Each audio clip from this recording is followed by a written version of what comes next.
Hello everyone, स्वागत है आपका अपने channel Maruti the exam warrior में। जैसा कि आपको पता है एआईबी का एग्ज़ाम अभी कोई डेट फाइनल नहीं हुई है कब होगा, तो बस अपनी तैयारी करते रहिए। उसी से रिलेटेड मैं एक न्यू वीडियो आपके लिए लेके आई हूँ जो कि है प्ली बार्गेनिंग से रिलेटेड सीआरपीसी का एक इम्पॉर्टेंट टॉपिक जो प्रीवियस ईयर के अगर आप एआईबी के एग्ज़ाम के पेपर उठा के देखेंगे तो उसमें बहुत बार इससे क्वेश्चन बना हुआ है और बहुत इजी क्वेश्चन आता है। जरा आप इस वीडियो को देखेंगे तो आई एम श्योर अगर इस टॉपिक से रिलेटेड इस बार भी कोई क्वेश्चन आता है तो आप उसे इजीली सॉल्व कर लेंगे। ठीक है, अब हम बात करते हैं प्ली बार्गेनिंग, जो हिंदी में बोलते हैं सौदा अभिभाग। बार्गेनिंग वर्ड से तो आप सब परिचित होंगे क्योंकि लेडीज़ों में बहुत कॉमन है बार्गेनिंग करना। जब हम शॉप पे कहीं जाते हैं तो बार्गेनिंग करना अच्छा खासा हम लोगों को आता है। बहुत सारे जेंट्स भी इस चीज़ को कर पाते हैं। ऐसे ही कोर्ट में ही बार्गेनिंग होती है। और हम अगर बात करें सीआरपीसी की, तो सीआरपीसी में प्ली बार्गेनिंग नाम की कोई भी चीज़ पहले नहीं थी। ये इंट्रोड्यूस हुआ है हमारा 2005 के एक्ट से, अमेंडमेंट करा है और इसको 2005 से इंसर्टेड किया गया। किस चैप्टर में? चैप्टर 21A में। बहुत बार क्वेश्चन पूछा जाता है कि प्ली बार्गेनिंग सीआरपीसी के कौन चैप्टर में है, तो आपको चैप्टर याद रखना है 21A। नेक्स्ट पूछा जाता है कि ये इंसर्ट कौन से एक्ट से हुआ है, सन पूछ लेगा आपसे। ये 2005 के एक्ट से हुआ है। और कभी कभी पूछ लेता है कब भी लागू हुआ, तो याद रखना है कि एक्ट 2005 का था बट ये लागू 2006 से हुआ है। अगर हम बात करें इसमें सेक्शंस की, तो 265A से लेकर 265L तक इसमें सेक्शंस हैं। अब बात करते हैं प्ली बार्गेनिंग होता क्या है।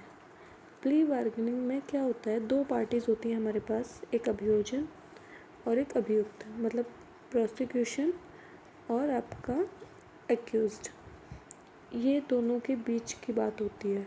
एक्यूज्ड क्या है, यहाँ पर अपने आप को गिल्टी मानता है कि हाँ ये मैंने अपराध किया है और चाहता है कि अगर मैं अपना अपराध स्वीकार करूं तो जो अभियोजन पक्ष है वो मेरी सज़ा को कम करे, मेरे चार्जेस को कम कर दे और जो ट्रायल की इतनी लंबी प्रोसीडिंग है उससे भी बच जाते हैं और उसकी जो पनिशमेंट है उसे कम मिल जाती है, तो वो अपने आप को गिल्टी मान लेता है।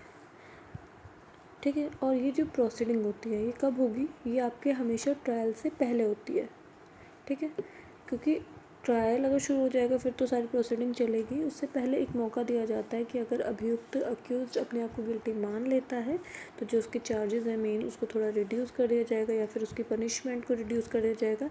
ये कॉन्ट्रैक्ट होता है बेसिकली प्रोसिक्यूशन के और एक्यूज्ड के बीच में। ठीक है, और सबसे अच्छी बात ये है कि इससे आप इतनी लंबी प्रोसीडिंग से बच जाते हैं। ठीक है, अब अगर प्ली बार्गेनिंग हो रही है तो सबसे एक कॉमन बात है कि इसके लिए आवेदन कौन करेगा। तो प्रॉफिट किसे चाहिए? अभियुक्त को, एक्यूज्ड को चाहिए, तो आवेदन भी कौन करेगा? एक्यूज्ड ही करेगा। अब प्ली बार्गेनिंग आप हर केसेस में तो कर नहीं सकते कि वरना क्या वो लोग करेंगे, हीनियस क्राइम करके आएंगे और कहेंगे चलो हम तो गिल्टी मान लेते हैं, थोड़ी पनिशमेंट कम मिल जाएगी और हम आ जाएंगे बाहर। तो यहाँ पर उन्होंने साफ साफ क्लियर करा हुआ है एक्ट में कि ये पहला पॉइंट, जहाँ अपराध देश की किसी सामाजिक आर्थिक दशा को प्रभावित करता है वहाँ पर, या फिर कोई भी ऐसा ऑफेंस जो किसी वुमेन के अगेंस्ट है, जैसे रेप वगैरह के मामले हो जाएंगे, या फिर कोई भी ऐसा ऑफेंस जो 14 वर्ष से कम आयु के बच्चे के विरुद्ध किया गया है, या फिर कोई भी पूर्व दोष सिद्ध व्यक्ति, अगर मतलब पहले ही आपने कोई ऑफेंस कर रखा है और उसमें आपको सज़ा हो गई है तो भी आप प्ली बार्गेनिंग नहीं कर पाएंगे। और 7 वर्ष से अधिक अवधि के कारावास वाले कोई भी मामले, जैसे मृत्युदंड भी आएगा उसमें और लाइफ इम्प्रिजनमेंट वाले केसेस भी आएंगे, तो उनमें भी आप प्ली बार्गेनिंग नहीं कर पाएंगे। ये हमेशा होगा छोटे केसेस में, वरना बड़े केसेस में कर दिया तो सब खुशी खुशी कोई भी क्राइम करेंगे और फिर प्ली बार्गेनिंग के लिए आवेदन कर देंगे, या फिर जो दूसरी पार्टी है उसको कंट्रोल में लेके और पैसे दे के उससे प्ली बार्गेनिंग का कॉन्ट्रैक्ट करने की कोशिश करेंगे। तो उन सब परेशानियों से बचने के लिए इसमें 4-5 क्लॉज डाल दिए गए कि इनमें ये लागू नहीं होगा। नेक्स्ट हम बात करेंगे लागू किस में होगा फिर, ठीक है। ये लागू होगा 7 वर्ष से कम के अपराधों में, ठीक है। कोई भी ऑफेंस जो 7 वर्ष से, जैसे चोरी हो गया, ठीक है, एक्सटॉर्शन हो गया, तो इन सब केसेस में, जैसे हर्ट हो गया, तो इन केसेस में ये लागू हो सकता है।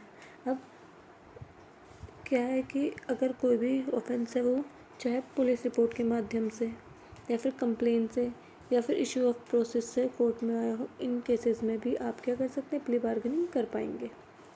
और इसकी सबसे इम्पोर्टेंट बात क्या है, इसकी कोई भी अपील नहीं होती है। जो उसका 265G क्लॉज है, जी सेक्शन है, उसमें साफ साफ लिखा गया है कि जो प्ली बार्गेनिंग में जो भी निर्णय लिया जाएगा, ठीक है, कोर्ट के द्वारा जो भी उसमें फिर आपका फाइनल रिजल्ट आएगा, जजमेंट आएगा, तो उसके खिलाफ़ आप कहीं पर भी अपील नहीं कर सकते हैं। तो एक्यूज़ को पहले ही सोच लेना चाहिए कि उसे प्ली बार्गेनिंग करनी है नहीं करनी है, क्योंकि एक बार डिसीजन आ गया तो फिर आप उसकी अपील कहीं पर भी नहीं कर पाएंगे। और हीनियस क्राइम में ये नहीं होता है, ठीक है। बहुत बार इससे इजी क्वेश्चन बनते हैं, बहुत टफ इससे क्वेश्चन नहीं बनते हैं। कभी पूछ लेगा कि वो प्री बार्गेनिंग कौन से चैप्टर में है, कौन से सेक्शन तक बताया गया है, कब ये इंसर्ट हुआ, कब ये प्रभावी हुआ, ठीक है, और ये प्री ट्रायल में होता है या ट्रायल आफ्टर ट्रायल होता है, ठीक है, 2 पार्टीज़ कौन सी होती हैं और इसके लिए आवेदन कौन करता है। बहुत बार क्वेश्चन बना है कि ये कहाँ पर लागू होता है, उसमें 3-4 चीज़ें इसमें से दे देगा और एक लागू वाली डाल देगा।